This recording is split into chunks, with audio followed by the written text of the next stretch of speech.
గతంలో అంటే ఇది మీకు చెప్తున్నా కానీ ఇలాంటి ఇన్సిడెంట్స్ పునరావృతం కావచ్చు. ఎవరైనా సరే సామాజిక మాధ్యమాల్లో వాళ్ళకి నచ్చని అంశాల మీద ఒక అభిప్రాయం తెలియజేశారు.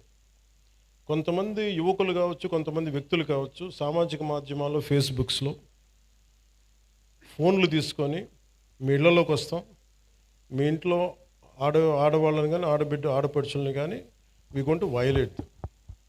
ఇది స్ట్రింజెంట్గా వాళ్ళు చాలా బలంగా చెప్తా ఉన్నారు. ఇది గతంలో కోనసీమలో కూడా జరిగింది. This is becoming a recurring pattern and repeated behaviour.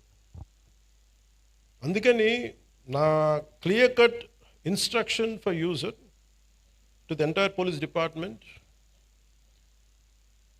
everyone please, if someone is violating a common every citizen's fundamental right, you are supposed to protect it. అంతేగాని మీరు కూర్చోబెట్టి భవిష్యత్తులో వాళ్ళు వస్తారేమో, నేను చెప్తున్నా వాళ్ళు రారు.